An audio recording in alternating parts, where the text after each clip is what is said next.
All right, now there's this. California teens are apparently terrorizing homeowners as part of a new viral social media trend. It is called the Door Kick Challenge. So participants run up to a stranger's front door. They kick it as hard as they can. Take a look.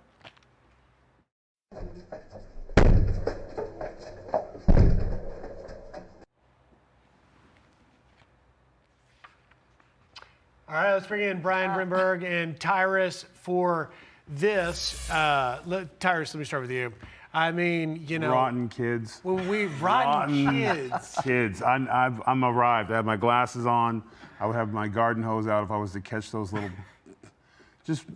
I guess it's nice they're outside again. I guess it's nice the kids are outside They're out again. playing. Yeah. Okay. But there's no creativity. At least we did the bag.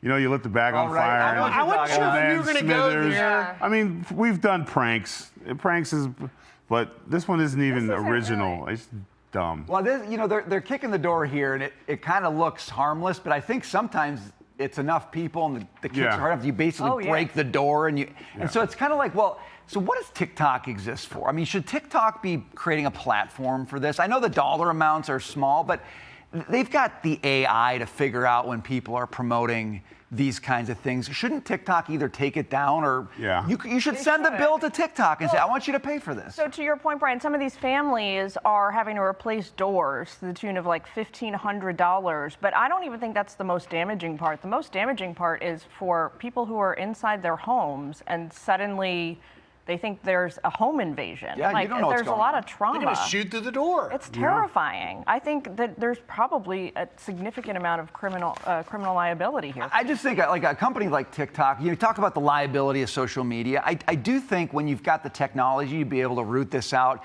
you should tune your algorithm so that you're not promoting this stuff, whether it's harm to somebody else's door. A lot of this stuff is harm to yourself too. It's the NyQuil chicken kind of stuff where that maybe only harms you. But like, why are we doing this? Why do we want to promote this? Because they are going to F around and find out they rock on the wrong door.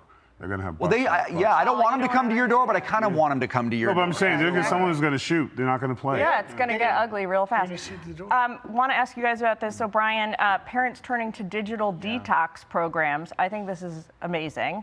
Here's reporting from the New York Post. Parents frantic to shield teens from addictive screen time are turning to detox camps and even other tech. They're ringing up at just under $8,000 per camper. The temporary Luddite lifestyle doesn't come cheap, but the outcome is a happy life without screens. All right, so I've got sympathy for parents fighting the screen battle. I've got basically 3 teens at home, and there's nothing we fight about more than screen time. It's expensive to send your kid to detox. So like the detox for our kids, actually they don't even have smartphones. So that's part of the battle. We've tried to hold that line for our kids.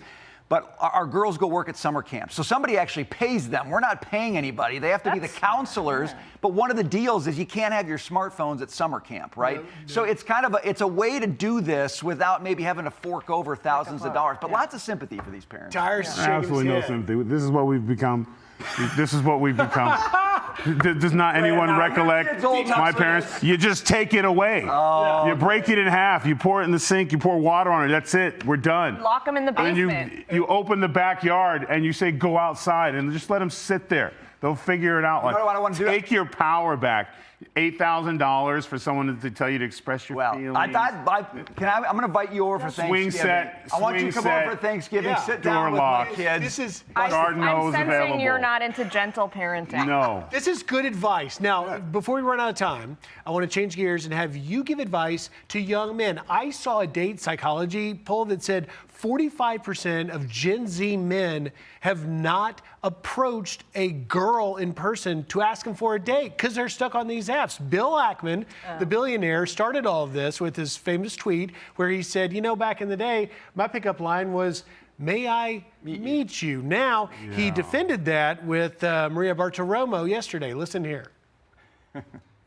We have a generation of people that are, sitting at home on Twitter, or more likely on maybe Instagram or whatever, and looking at people living sort of fake lives. And the reality is, human interaction is just critically important. You look at things like the population decline that we're experiencing globally, and I think you can go back to social media being a primary cause. Tyrus, advice for young men.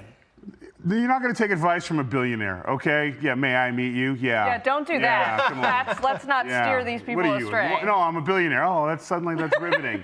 I'm intrigued. Don't bury the lead is what Listen, you're saying. just again, what has happened to us? Fellas, roll up your sleeves, get out there, get your feelings hurt, get embarrassed. You're not a man. You get your heart broke. So get your heart broke at a bar. Go outside, try some physical activities, some competitive sports. Go hunting, fellas. Go meet somebody. Just don't go kick a door. Yeah. Don't kick a door. Yeah, that's You got to knock. Tyrus's house You got to knock. anyway. Don't bring your cell phone for sure. But also don't go with the "Can I meet you" line. That's just personal advice, me to you, for free. One of there the you go. worst lines I've ever heard. Brian Brenberg, Tyrus, asking. great stuff. Thank you, guys. As always. I'm Steve Ducey. I'm Brian Kilmeade. And I'm Ainsley Earhart. And click here to subscribe to the Fox News YouTube page to catch our hottest interviews and most compelling analysis.